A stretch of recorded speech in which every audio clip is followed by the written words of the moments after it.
Vous m'avez posé la question, comment peut-on avoir ce don? Mais toutes les femmes ont plus ou moins ce don, les hommes également, à moindre fréquence, mais les femmes ont ce don inné. Et le tout, après, c'est de le développer. Combien de fois j'ai entendu des mamans me dire qu'elles pressentaient quelque chose pour leurs enfants à un moment précis où lorsque le téléphone sonne, elles savent automatiquement qui peut les appeler et combien de fois les femmes ont ces pressentiments et du bonheur et peut-être également pour des questions difficiles ou des malheurs qui peuvent arriver dans la vie. Donc tout le monde a ce don. Et lorsque j'étais enfant, j'avais ce don, mais comme je pensais que tout le monde avait ce même don, je n'étais pas très étonnée d'avoir des flashs de voyance. C'est au bout de quelques années que finalement j'ai compris que j'étais différente, car ce sont les personnes qui m'ont rendue différente et m'ont fait prendre conscience que j'avais quelque chose de plus développé qu'une autre personne. Donc j'ai commencé là à avoir des visions certaines et puis de me rassurer dans ces visions qui me faisaient très peur au début de ma vie. Le don de voyance peut perturber une vie. J'ai connu beaucoup de mes clientes, beaucoup d'amis également qui voudraient développer ce don et elles ne le maîtrisent pas très bien parce qu'il faut quand même une ascèse, il faut des études, il faut être sûr de soi et il faut accepter cette intrusion dans votre vie de ce don qui peut vous bouleverser. Donc comment en être maîtresse, chacun de nous peut se tourner vers un enseignement. C'est par un enseignement qu'on peut acquérir et maîtriser ce don qui parfois fait très peur. Chacun d'entre nous peut trouver, lorsqu'il est prêt, son maître, c'est-à-dire une philosophie, une religion, l'astrologie, la radiesthésie.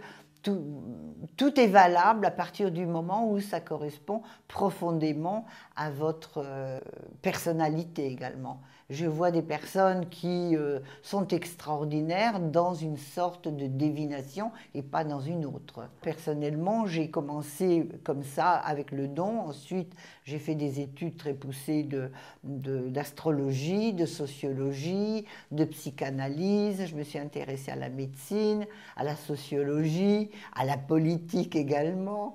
Donc, c'est un tout. Je pense qu'il faut avoir une maîtrise un peu de tout avant de pouvoir donner une consultation.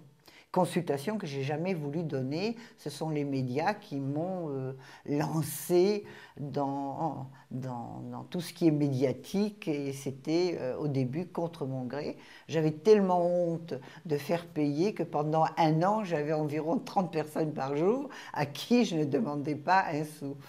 Voilà, parce qu'il me semblait que ce don était un don et je n'avais pas à l'exploiter.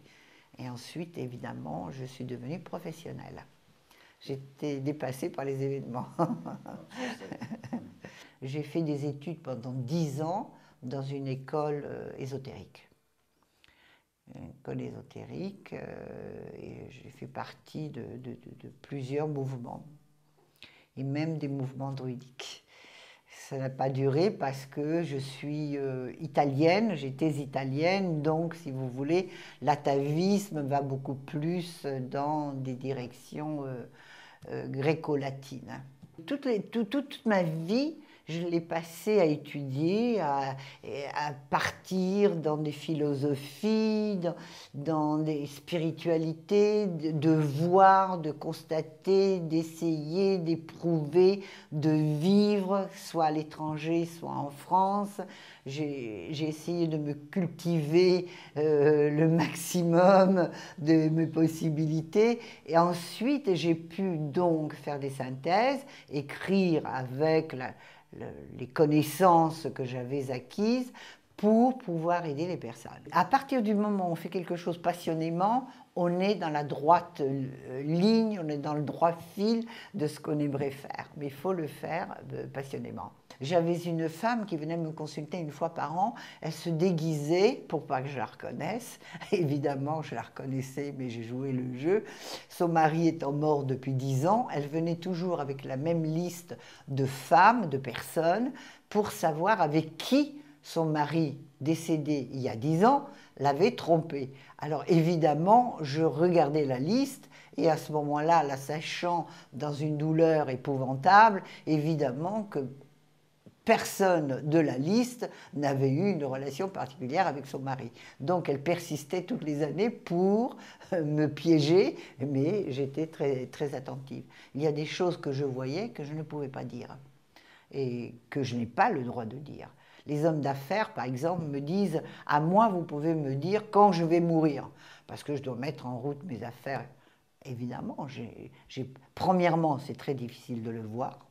J'ai étudié pendant 5 ans tous les facteurs mortifères, j'ai étudié des thèses sur la mort, je suis allée aussi loin que possible, je suis très intriguée par la mort.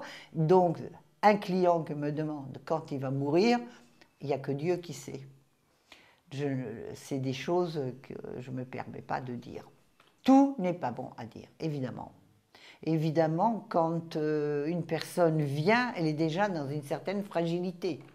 Alors il faut faire très attention à ce qu'on dit. Je suis contre les diseuses de bonne aventure qui disent que leur mari qui fait des heures supplémentaires pour améliorer l'ordinaire d'une famille, la cartomancienne lui dit qu'il a une maîtresse. Je suis absolument contre ces voyances de bas étage ou ces ragots de, disons, de bas étage. Je ne peux pas dire autrement. Je préfère, dans une consultation, donner une possibilité d'un chemin différent. Je n'assène pas les premières vérités, je donne un éventail de possibilités et la personne choisit. Mon rôle est de voir des flashs, des fractions de vie. Très fréquemment, on me dit « vous ne voyez pas toute la vie ». Non, je ne vois pas toute la vie. Ce sont des séances, des séquences comme d'un film, mais je ne vois pas tout le film. Voilà, et je le fais toujours avec grande passion et j'espère un grand professionnalisme, parce que j'aime les gens.